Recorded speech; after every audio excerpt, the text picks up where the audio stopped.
ताजमहल एक ऐसा मकबरा जिसे बनने में 22 साल लगे, लेकिन उन 22 साल के पीछे थे कई गहरे राज।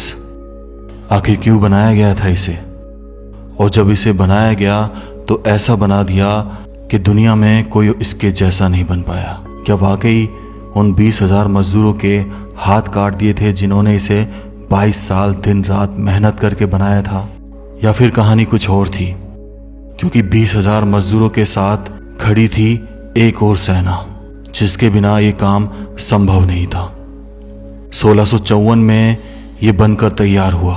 उस समय किसी तरह का कोई चूना या सीमेंट या कोई कंक्रीट मिक्सचर नहीं था। और एक सबसे बड़ा राज, क्या वाकई इसके नीचे बने तहखानों में कोई मंदिर है? क्योंकि एक शख्स ने इस ताजमहल के नीचे जाकर वो सब दिखा दिया।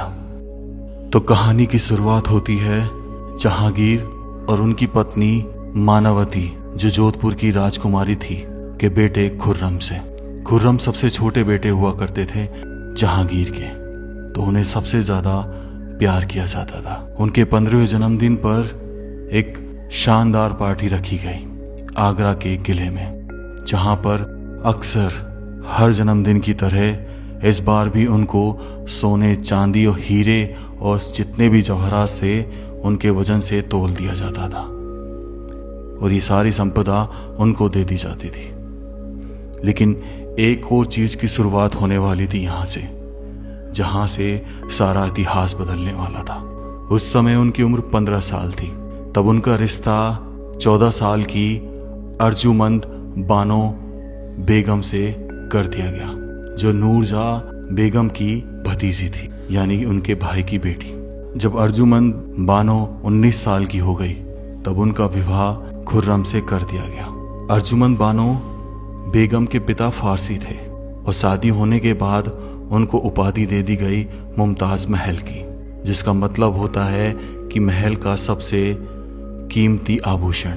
खुर्रम खान का नाम बाद में शाहजहां पड़ गया, और उनको ये नाम दिया था जहांगीर ने, क्योंकि उन्होंने बहुत सारे युद्ध लड़े और उनमें विजय प्राप्त करी।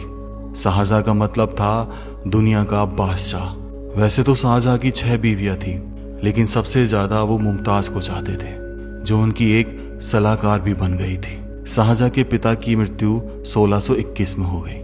तब उसके 7 साल बाद 1628 में उन्हें बादशाह बनाया गया। बादशाह बने अभी कुछ समय हुआ था कि उन्हें एक युद्ध को लड़ने के लिए जाना पड़ा। इस युद्ध को तकरीबन 2 साल तक लड़ा गया और जीत हासिल की।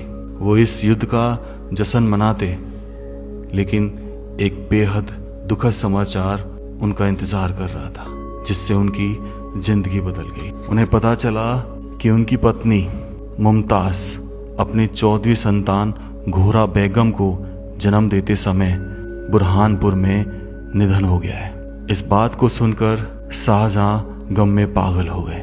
8 दिनों तक उन्होंने कुछ खाया पिया नहीं और अपने आप को अंधेरे में कैद कर लिया।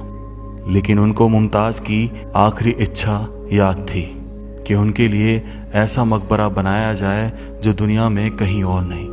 तब शाहजहां ने निश्चय किया कि वो अपनी सारी संपत्ति लगा देंगे उनके लिए ऐसे मकबरे को बनाने में।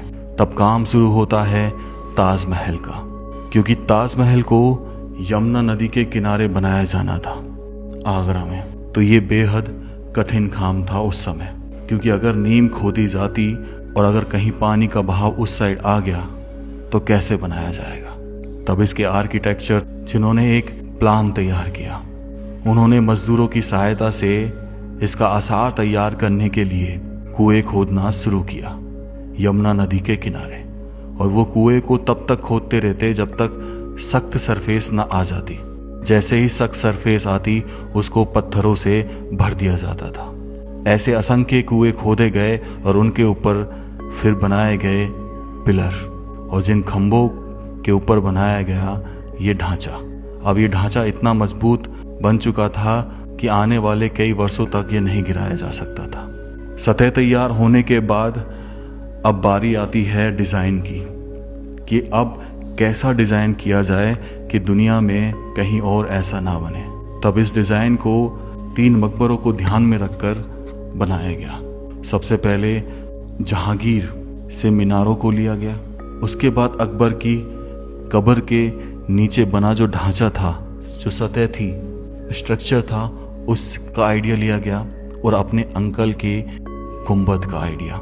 इन तीनों आइडिया को मिलाकर तैयार किया एक ऐसा आर्किटेक्चर जिसे बनाने में पूरे 22 साल लग गए। उस समय इसको बनाने के लिए 20,000 लोगों ने दिन रात काम किया। जब ढांचा तैयार हो गया तब इसके ऊपर लगाया जाने वाला था बेशकीमती पत्थर। उस समय सबसे बेशकीमती पत्थर माना जाता था राजस्थान के अजमेर के मकराना का, जो एक सफ़ेद संगमरमर हुआ करता था। तब कई असंख्य हाथियों ने मिलकर उस पत्थर को ढोया, मकराना से आगरा लेकर आए। अगर ये हाथी नहीं होते तो ये काम संभव नहीं था। तब दिन रात मेहनत कर कर इस पूरे ढांचे को संगमरमर से ढका गया। लेकिन काम अभी पूरा नहीं हुआ था, काम तो अब शुरू हुआ था। इसमें की गई कैलीग्राफी ऐसी जिसमें 2 तरह के डिज़ाइन को बनाया जाने वाला था। एक था पिट्टरडूरा और दूसरा था प्राचीन करी। इसमें होता क्या है कि संगमरमर के पत्थरों को नुकीली चीज़ों से कुरुच के उसमें पत्थर लगाए जाते हैं, बेशकीमती पत्थर, जिसे कैलीग्राफी नाम दिया जाता था। और ये फारसी लोग बहुत अच्छे से किया करते थे। और इन पत्थरों को चिपकाया जाता था एक गम से। वो गम जब आप सुनोगे तो हैरान हो जाओगे। उस गम में मिलाए जाते थे सीरा, लेमन जूस और संगमरमर का पाउडर, जिसको मिलाकर इन पत्थरों को चिपकाया जाता था। और आज तक 450 साल बाद भी ये ऐसा कहीं ऐसा है। और जब भी कोई इसका रिनोवेशन कार्य किया जाता है तब यही गम यूज ली जाती है। उसके बाद ये तैयार हो गया ऐसा ढांचा जिसे आज बना पाना असंभव है, क्योंकि ये किसी बिना सीमेंट, चूना या कंक्रीट के बना हुआ है। आज तो स्टील का यूज कर इसका गुंबद तैयार किया जा सकता है, लेकिन उस समय तो स्टील भी नहीं हुआ करता था। ये आर्किटेक्चर में 22 साल इसीलिए लगे क्योंकि काम बहुत बारीकी से किया गया। इसकी जो 4 मीनारें हैं उनमें एक विशेषता है, क्योंकि ये चारों मीनारें बाहर की तरफ हल्की सी झुकी हुई हैं। और इसके बनाने के पीछे कारण था कि जब इसके सामने बने सलामी गेट से आप ताजमहल को देखते हैं तो ये बिल्कुल सीधी दिखाई देती हैं और ताजमहल आपको बहुत बड़ा दिखाई देगा। लेकिन जैसे ही आप इसके करीब पहुंचते हैं तो ये ताजमहल छोटा हो जाता है और मीनारें बाहर की तरफ झुकी हुई नजर आती हैं। उस समय के कारीगरों ने उस इल्यूजन को इस्तेमाल किया अपनी तकनीक में। सबसे बड़ा कारण इस मीनारों का बाहर की तरफ बनाए जाने का कारण यही था कि जब कभी कोई भूकंप आ जाए तो ये मीनारें ताजमहल के ऊपर ना गिरे, साइड में गिर जाए और ताजमहल को कुछ भी ना हो। इस तरह की तकनीक इस्तेमाल की गई थी इस ताजमहल में। लेकिन एक राज आज भी सोचने पर मजबूर कर देता है कि आखिर ताजमहल के नीचे बने तहखानों में क्या है। जब ये चीज़ ज़्यादा उठने लगी तब ASI ने उन 22 कमरों का राज खोला।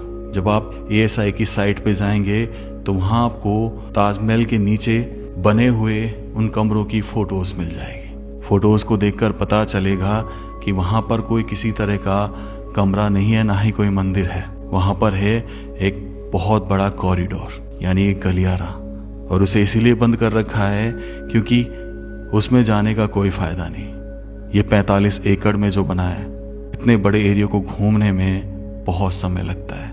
तो इसीलिए कुछ ऐसी चीज़ों को खोला गया जहाँ पर आप वाकई में इस जगह का आनंद उठा सकते हैं। इसका प्राचीन दरवाज़ा जहाँ से शाहजहाँ आया करते थे वो इसके पूरब में बना हुआ है, जो आज बंद है।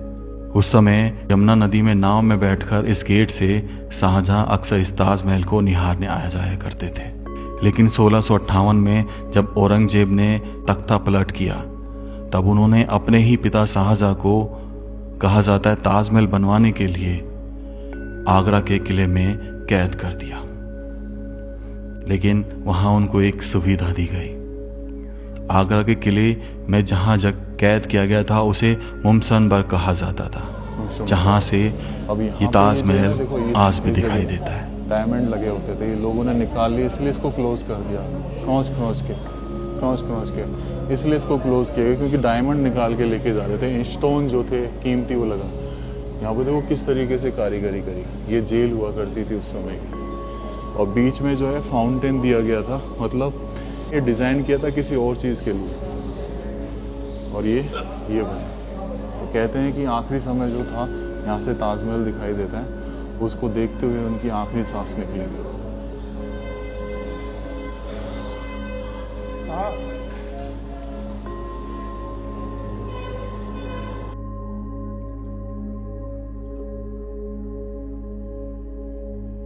1666 में शाहजहां ने इस संसार को अलविदा कह दिया और उनकी कब्र भी मुमताज महल के बगल में बनाई गई। एक अमर प्रेम कहानी आज इन कब्र में है। एक कहानी अक्सर हम बचपन से सुनते आए हैं ताजमहल के बारे में, कि ताजमहल को बनाने वाले जितने भी कारीगर थे 20,000, उन सब के हाथ काट दिए गए थे ताकि फिर वो इतिहास में ऐसा दूसरा ताजमहल ना बना सकें। लेकिन कैसे काटे होंगे हाथ? 20,000 कारीगर थे। अगर एक दिन में भी 100 कारीगरों के हाथ काटे जाते तो एक महीने में 3,000, यानी सालों तक कारीगरों के हाथ ही कटते रहे। और क्या लगता होगा आपको, क्या उन्होंने स्ट्रगल नहीं किया होगा इस चीज़ के लिए? चलो ये कहने की बात है, इसे ऐसा ही छोड़ देते हैं। लेकिन एक व्यक्ति ने ऐसा राज खोला जिस पर आप यकीन नहीं कर पाएंगे। जो कब्र हमें ऊपर की तरफ दिखाई देती है, एक्चुअल में वो कब्र है ही नहीं। असली चीज़ तो इसके नीचे बने तहखानों में थी, जहाँ पर किसी को जाना अलाउ नहीं था। लेकिन वो व्यक्ति कैमरे के साथ नीचे चल दिया और वहाँ जाकर पता चला कि वहाँ कोई मंदिर नहीं, वहाँ असलियत में बनी हुई मुमताज महल और शाहजहां की कब्र थी।